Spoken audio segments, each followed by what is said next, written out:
Hi പ്രിയമുള്ള സുഹൃത്തുക്കളെ, തലയിൽ തട്ടമിട്ടിട്ട് എന്ത് തന്തയിലാഴുകയും ചെയ്യാൻ അനുമതി കൊടുക്കുന്ന ഒരു വലിയ പുരുഷാധിപത്യ സമൂഹത്തിന്റെ ഉസ്താദുമാരുണ്ട് ഇവിടെ.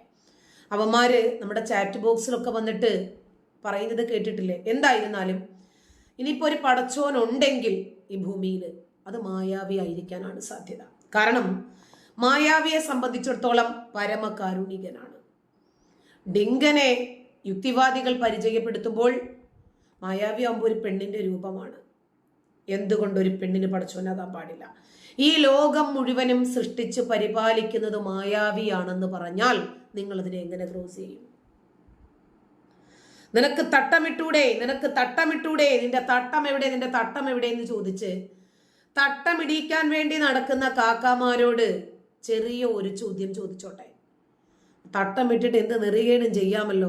അതിൻ്റെ ചില വചനങ്ങളൊക്കെ ഒന്ന് പോസ്റ്റ് ചെയ്താൽ നന്നായിരുന്നു. നമ്മളെന്തെങ്കിലും ഒരു കാര്യം പറയുമ്പോൾ നമുക്കതിൻ്റെ ആധികാരികത വേണ്ടേന്നേ. അപ്പോൾ ഡിങ്കനുണ്ട് ഒരു പടച്ചവനായിട്ട് ഒരു ഭാഗത്ത്, പിന്നെ ഹിന്ദുക്കൾക്ക് ഇഷ്ടം പോലെ പടച്ചവന്മാരുണ്ട്, മുസ്ലിങ്ങൾക്കും എമ്പാടും പടച്ചവന്മാരുണ്ട്. ഔലിയാക്കന്മാരൊക്കെ ഉണ്ടല്ലോ, മരിച്ചുപോയ നബിമാര്, അമ്പിയാക്കൾ, ഔലിയാക്കൾ, റസൂലന്മാര്, അങ്ങനെ ഒരുപാടുണ്ട്. ക്രിസ്ത്യാനികൾക്കും ഉണ്ടാകുമെന്ന് വിശ്വസിക്കാം. പിന്നെ നമുക്ക് അറിയുന്നതും അറിയാത്തതുമായ ഒരുപാട് മതവിഭാഗത്തിനും ദൈവങ്ങളൊക്കെ ഉണ്ടല്ലോ. ശരി, ഇപ്പോ തട്ടമിട്ടാ മതി, എന്ത് നെറികേട് വേണമെങ്കിലും ചെയ്യാമെന്ന് ആര് പറഞ്ഞു? ഉസ്താദ് പറഞ്ഞു. ഉസ്താദിന് ഒരുപാട് ആഗ്രഹങ്ങളുണ്ട്. ഉസ്താദിനൊരു പെണ്ണിനെ നോക്കി ഒന്ന് കണ്ണടിക്കാനും ഒന്ന് ചായാനും ചരിയാനും ഒക്കെ ആഗ്രഹമുണ്ട്. ഇതിനൊക്കെ തടസ്സം നിൽക്കുന്നത് ആരാണെന്നറിയാമോ? ഇല്ല, പടച്ചോന. വിഷമിക്കണ്ട, മായാവി ഇതിനൊന്നും എതിരെ നിൽക്കില്ല. മായാവി അക്ബറാണ്, മായാവി കാരുണ്യവാനാണ്, കരുണാനിധിയാണ്. വേണമെങ്കിൽ മായാവിയെ പിടിച്ച് നമുക്ക് ജയലളിതയുമാക്കാം. വല്ല കുഴപ്പമുണ്ടോ? അല്ല, ഈ കാക്കമാരെ പ്രത്യേക അസുഖക്കാരാണ്. ഇസ്ലാമിനെ വിമർശിക്കുന്ന ആളുകളെ മാത്രം തെരഞ്ഞു പിടിച്ച് ഒന്ന് കളി തരുമോ, ഒന്ന് അതൊന്ന് കാണിച്ചു തരുമോ, ഒന്ന് ഇതൊന്ന് കാണിച്ചു തരുമോ, മറ്റേ സാധനം ഒന്ന് തരുമോ എന്നൊക്കെ ചോദിക്കുമ്പോൾ, എടാ മലരന്മാരെ, നിന്റെയൊക്കെ സംസ്കാരം ലോകം കാണുമല്ലേ? അല്ലേ? അവരെ കൂടി ഒരു പെണ്ണിനെ ലാക്കിന് കിട്ടിയാൽ വ്യഭിചരിക്കാനും മടിയില്ലാത്തവന്മാരാണ് നിങ്ങളെന്നും, ആ കളിവീരനായ നബിവീരന്റെ ഉത്തമ അനുയായികളാണ് ഞങ്ങളെന്നും നീയൊക്കെ വിളിച്ചു പറയൂ അല്ലയോ? പർദ്ദയും മക്കനെയും ഇട്ട് 2-3 താത്താമാര് കഴിഞ്ഞ ദിവസം കരിപ്പൂർ വിമാനത്താവളത്തിൽ വന്നിറങ്ങി.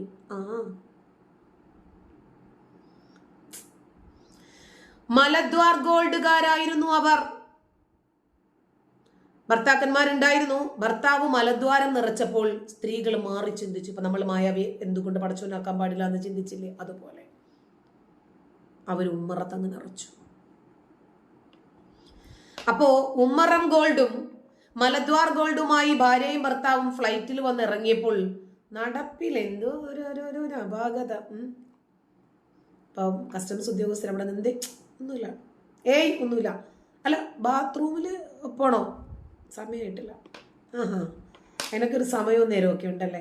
എന്നാൽ പിന്നെ നമുക്കൊരു എക്സ്റേ എടുത്തിട്ട് പോയാലോ? എക്സ്റേ എടുക്കാൻ തുടങ്ങിയപ്പോൾ മുതൽ താത്തായും കാക്കായും പറഞ്ഞ് അങ്ങനൊന്നും ഇല്ലെന്നേ, അമുങ്ങാൻ പറ്റില്ല. മുഷ്ടി ചുരുട്ടി അവിടെ നിന്ന് മുദ്രാവാക്യം വിളിച്ചാൽ കയറ്റിയ സാധനങ്ങളൊക്കെ വെളിയിലിറങ്ങി വരത്തില്ലയോ? അതുകൊണ്ട് തൽക്കാലം ഒന്ന് അമുങ്ങി പിടിച്ചൊക്കെ നിന്നു, ഔട്ടായിപ്പോയി. അങ്ങനെ താത്താമാരും കാക്കാമാരും ഒക്കെ പിടിയിലായി. ഈ പൗരത്വ ഭേദഗതി നിയമമൊക്കെ വന്ന സമയത്തെ മുഷ്ടി ചുരുട്ടി പെണ്ണുങ്ങൾ മുദ്രാവാക്യം വിളിക്കുന്ന രീതി നമുക്കില്ല. റഹ്മത്തുള്ളാഹി ഖാസിമി മൂത്തയിടം വന്നിട്ട് പറഞ്ഞത്, കറുത്ത കുപ്പായമിട്ട പോത്തിന്റെ കുപ്പായമിട്ട പോത്തേ എന്നാണ് വിളിച്ചത്. ആ പോത്തുകൾ അവരുടെ വീട്ടിലും ഉണ്ടേ, പോട്ടെ, സാരമില്ല. അപ്പൊ നമുക്ക് അവരെയും കൂടി ഉൾപ്പെടുത്തിയത് കൊണ്ട് സമാധാനം. പിന്നീട് നമ്മുടെ മുടിവാപ്പ വന്നു. 1400 കൊല്ലങ്ങൾക്ക് മുമ്പ് നബിയുടെ മുടി കിട്ടിയെന്നും പറഞ്ഞു കൊണ്ടുവന്നിട്ട് വിശ്വാസികളെ പറ്റിച്ച് ഇത്രയും കാലവും പിടിച്ചു നിന്നില്ലേ? ഇനിയും പിടിച്ചു നിൽക്കുന്നില്ലേ? യൂണിവേഴ്സിറ്റിയും എല്ലാം ഇതിന്റെ പിന്നാമ്പുറം വന്നതാണ്. അങ്ങനെ കോടികൾ ഉണ്ടാക്കുക എന്നതാണ് ലക്ഷ്യം. ശരി, കൊടുക്കാൻ ഒരു വിഭാഗം ആളുകൾ തയ്യാറാണെങ്കിൽ കൈനീട്ടി വാങ്ങിക്കാൻ അദ്ദേഹവും തയ്യാറാണ്. അപ്പൊ ഈ കാക്കാമാര് വന്നിട്ട് ലിബിയയിൽ പ്രക്ഷോഭങ്ങൾ ഉണ്ടാകുന്നുണ്ട്, യമനില്, പലസ്തീനില്, ഇറാനില്, ഇറാഖില്, സിറിയയില്, അവിടെയൊക്കെ നിങ്ങൾ ഈ പറഞ്ഞ കറുത്ത പോത്തിന്റെ കുപ്പായമിട്ട പോത്തുകൾ ഉണ്ടോ? നോക്കിയേക്കണേ. അല്ലെങ്കിൽ അവിടെയൊക്കെ പോയിട്ട് നിങ്ങൾ ഇതേ ഭാഷയിൽ തന്നെ ചാറ്റ് ബോക്സിൽ എഴുതി നിറയ്ക്കണമെന്നേ തെറികള്. തെറി പോലും അക്ഷരത്തെറ്റില്ലാതെ ഇവന്മാർക്ക് എഴുതാൻ അറിയില്ല എന്നതാണ് സത്യം. അപ്പോ ഇവർക്ക് എവിടെ എന്ത് അഭിപ്രായങ്ങൾ പറയണം എന്ന് വ്യക്തമായിട്ടും അറിയാം. എടാ മലരന്മാരെ, നിങ്ങൾ ഇന്ന രൂപത്തിലാണ് വസ്ത്രം ധരിക്കേണ്ടത് എന്ന ഒരു വചനം ഖുർആനിൽ ഒന്ന് കാണിച്ചു തരാമോ? പ്രവാചകനോട് നിങ്ങളുടെ വേഷം എന്താണെന്ന് ചോദിച്ചപ്പോൾ പ്രവാചകൻ പറഞ്ഞത്രേ ഹക്കഥ വഹക്കഥ, മുൻകൈയും മുഖവും ഒഴികെയുള്ള ഭാഗങ്ങൾ നിങ്ങൾ മറയ്ക്കണമെന്ന്. അടിമ സ്ത്രീകളെയും ഉടമ സ്ത്രീകളെയും തിരിച്ചറിയുന്നതിന് വേണ്ടി.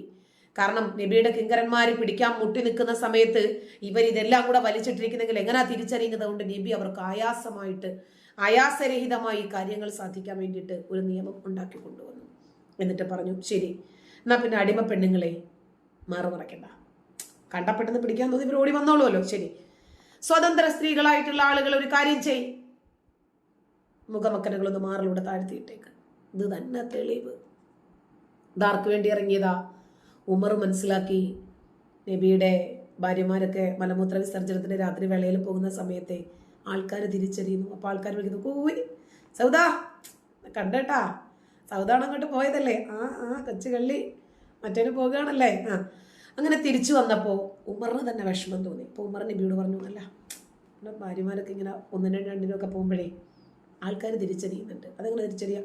സൗദ നബിയുടെ ഭാര്യ കറുത്തവളാണോ, ഉള്ള പൊക്കവും തടിയുള്ള സാധനം. അപ്പം അങ്ങനെ അവരെ കണ്ടു. അപ്പം പെട്ടെന്ന് ആൾക്കാർക്ക് തിരിച്ചറിയാൻ പറ്റുന്നുണ്ട്. അതുകൊണ്ട് നമുക്കൊരു ആകെ മൂടുന്നൊരു കുപ്പായം ആക്കിയാലോ? അപ്പോൾ ശരി, അപ്പം തന്നെ ആയത്ത് ഇറക്കി. കാരണം ഉമർ എന്താ ചോദിക്കാത്തതിന് നോക്കിയിരിക്കുമായിരുന്നു. അദൃശ്യം അറിയുന്നല്ല. ഒന്ന് ആലോചിച്ച് നോക്കി, രാജുവും രാധയും എപ്പോഴൊക്കെ പ്രശ്നത്തിൽപ്പെട്ടാലും ശരി ഓം ക്രീം കുട്ടിച്ചാത്ത എന്ന് പറഞ്ഞാലുടനെ മായാവി അവിടെ പ്രത്യക്ഷപ്പെടാറില്ലേ? ഇല്ലേ? ഇനി മായാവിക്കൊരു പ്രശ്നം വന്നു, ഡാഗിനെയും കുട്ടൂസനും കുപ്പിക്കകത്താക്കി. ആ കുപ്പി പൊട്ടിച്ച് മായാവിയെ പുറത്തിറക്കാൻ വേണ്ടി പ്രതിബദ്ധതയോടെ കൂറു പുലർത്തി രാജുവും രാധയും പിന്നാലെ ഉണ്ടാകും. ഇത്രയും വർഷമായിട്ട് ഇവരുടെ വളർച്ചയ്ക്ക് മാറ്റം വന്നിട്ടില്ല എന്നത് ശരി തന്നെ. സമ്മതിക്കുന്നു. അവരാരെങ്കിലും എന്തെങ്കിലും അവകാശവാദങ്ങളുമായിട്ട് വന്നിട്ടുണ്ടോ? പടച്ചോൻ പറയാ, അതായത് ഇൻ തൻസുറുല്ലാഹ യൻസുറുക്കും, നിങ്ങൾ എന്നെ സഹായിച്ചാൽ ഞാൻ നിങ്ങളെയും സഹായിക്കാമെന്ന്. അങ്ങനെ പോലും മായാവി എവിടെയും പറഞ്ഞിട്ടില്ല. നിങ്ങൾ എന്നെ സഹായിച്ചാൽ ഞാൻ നിങ്ങളെയും സഹായിക്കാമെന്ന് പോലും പറഞ്ഞിട്ടില്ല. അങ്ങനെയെങ്കിലും ഒരു സൈക്കിളിലെങ്കിലും വന്നിട്ട് ആർക്കെങ്കിലും ഒരു മിന്നാമിനിങ്ങിന്റെ നുറുങ്ങു വെട്ടമെങ്കിലും ഈ പടച്ചോൻ കാണിച്ചു കൊടുത്തതായിട്ട് നിങ്ങൾക്കറിയാം. ഇസ്ലാമിനെ വിമർശിക്കുമ്പോൾ കുറച്ചും കൂടിയൊക്കെ ഒരു മര്യാദയായിക്കൂടെയെന്ന് കാക്കമാരെ.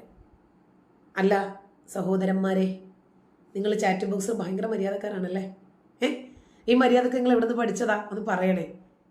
ആ ആലയം ഒന്ന് മനസ്സിലാക്കിയാൽ ഞങ്ങൾക്കൊന്ന് അങ്ങോട്ട് പോകാൻ വേണ്ടിയിട്ടാണ്. മുമ്പ് പഠിച്ചതാണ്, എന്നാലും കുറച്ചും കൂടി ഒന്ന് റിമൈൻഡ് ചെയ്യുന്നത് നല്ലതല്ലേ എപ്പോഴും. അതിന് വേണ്ടിയിട്ടാണ്, ഒന്ന് പറഞ്ഞു തന്നേക്കണേ.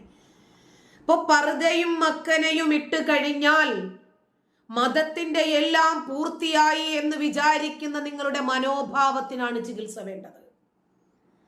തട്ടമിട്ടിട്ട് താത്താമാര് കൊണ്ടുവന്ന് ഉമ്മറം ഗോൾഡും മലദ്വാർ ഗോൾഡും ഇറക്കി വെച്ചപ്പോൾ നിങ്ങൾക്ക് കുഴപ്പമില്ല. ഒരു പെണ്ണ് കാലിൽ ചിലങ്ക കെട്ടി ക്ഷേത്രത്തിൽ നൃത്തം അവതരിപ്പിച്ചപ്പോൾ നിങ്ങൾക്ക് പ്രശ്നമായി. എവിടെയാ പ്രശ്നം? എയ്ഡ്സിന്റെയോ ക്യാൻസറിന്റെയോ ബോധവൽക്കരണത്തോടനുബന്ധിച്ചിട്ട് ഒരു പെൺകുട്ടി ഡാൻസ് കളിച്ചപ്പോൾ നിങ്ങൾക്ക് പ്രശ്നമായി. തലയിൽ തട്ടമിട്ട് സമർത്ഥയായി പഠിച്ച് മിടുക്കിയായി ഒരു പെൺകുട്ടി സമ്മാനം വാങ്ങുന്നതിന് വേണ്ടി സ്റ്റേജിൽ കയറിയപ്പോൾ നിങ്ങൾക്ക് കുരുക്കൾ പൊട്ടി. അല്ല, നിങ്ങൾ മറ്റുള്ളവരെ മര്യാദ പഠിപ്പിക്കാൻ ഇറങ്ങി തിരിച്ചിട്ടുണ്ടല്ലോ. ആ ചാറ്റ് ബോക്സിലും കമന്റ് ബോക്സിലും ഒക്കെ നിങ്ങൾക്കും ഒന്ന് മര്യാദ കാണിച്ചൂടെ? കുറെ കാക്കാമാര് എൻ്റെ മോളെ കെട്ടിക്കാൻ വേണ്ടിയിട്ട് ഇറങ്ങി തിരിച്ചിട്ടുണ്ട്. എടാ നാറികളെ, നിന്റെയൊക്കെ വീട്ടിലുള്ള ആണുങ്ങളും പെണ്ണുങ്ങളും വേലി ചാടാതെ പൊയ്ക്കോ. എൻ്റെ മോള് പൈതലാ, എൻ്റെ മോൾക്ക് കല്യാണപ്രായമായിട്ടില്ല. ഇല്ലേ, കല്യാണപ്രായമായാൽ അതിൻ്റെ തന്തയും തള്ളയുമായിട്ടുള്ള ഞങ്ങൾ ജീവിച്ചിരിപ്പുണ്ട്, ഞങ്ങൾ നോക്കി എന്താന്ന് വെച്ചാൽ ചെയ്തോളാം. എൻ്റെ മോളുടെ കല്യാണം ആലോചിച്ച് നീയൊന്നും തല പുകയണ്ട. നിന്റെയൊക്കെ വീട്ടിലിരിക്കുന്ന മൂത്ത് നരച്ച എണ്ണത്തിനെ കെട്ടിക്കാൻ പറ്റുമോ എന്ന് നോക്ക്. ഉളുപ്പില്ലടാ നിനക്കൊക്കെ. ആശയപരമായിട്ടാണ് ഒരാളെ പ്രതിരോധിക്കേണ്ടത്. അതിന് നിനക്കൊക്കെ ആശയങ്ങളുണ്ടോ? ഉണ്ടോ? കണ്ടന്റ് ഇല്ലാതെ വരുമ്പോ ജാമിത ഇറങ്ങി തിരിച്ചിരിക്കുക. അങ്ങനെ തന്നെ കമന്റ് ചെയ്യുന്നത്. അപ്പോ ഇവിടെ മായാവിയുടെ കുറച്ചധികം അനുയായികളുണ്ട്, ഡിങ്കന്റെ കുറച്ച് അനുയായികളുണ്ട്, പിന്നെ കൊരങ്ങന്മാരുടെ കുറച്ച് സന്തതികളുമുണ്ട്. അതുകൊണ്ടൊക്കെയാണ് ജനങ്ങൾ മാനവികത എന്താണ് എന്ന് പഠിച്ചും മനസ്സിലാക്കിയും മുന്നോട്ട് പോകുന്നത് കേട്ടോ. പിന്നെ നിങ്ങൾ ഈ നമ്മളെയൊക്കെ വന്ന് പൂരത്തെറി പറയുന്ന ഖുർആൻ വചനങ്ങളുണ്ടല്ലോ, ഹദീസും, അതൊക്കെ നിങ്ങൾ ദയവ് ചെയ്ത് ഒന്ന് പറഞ്ഞു തന്നേക്കണേ നമുക്കും കൂടെ. കാരണം എന്ത് പറഞ്ഞാലും ഇൻഡെക്സ് കൊടുക്കണം. ഏത് ഖുർആൻ വചനത്തിലാണ് എല്ലാവരെയും തട്ടമിടിക്കാനുള്ള വചനമുള്ളത് എന്ന് പറഞ്ഞു തരണം. ഒന്ന്. രണ്ടാമതായി, ഇസ്ലാമിനെ വിമർശിക്കുന്ന ആളുകളെയും അവരുടെ മക്കളെയും ഭർത്താവിനെയും മാതാപിതാക്കളെയും ഭാര്യയെയും ഒക്കെ പൂരത്തെറി പറയാനും ഇല്ലാക്കഥകൾ പ്രചരിപ്പിക്കാനും ഒക്കെയുള്ള വചനം കൂടി ഒന്ന് പറഞ്ഞു തരണേ. അത് പറഞ്ഞാൽ പരലോകത്ത് നിങ്ങൾക്ക് കിട്ടാൻ പോകുന്ന അനിർവചനീയമായ ആലങ്കാരികമായ സ്വർഗത്തിന്റെ മുഹബത്ത് കൂടി ഒന്ന് ഇളക്കാൻ മറക്കല്ലേ. നന്ദി.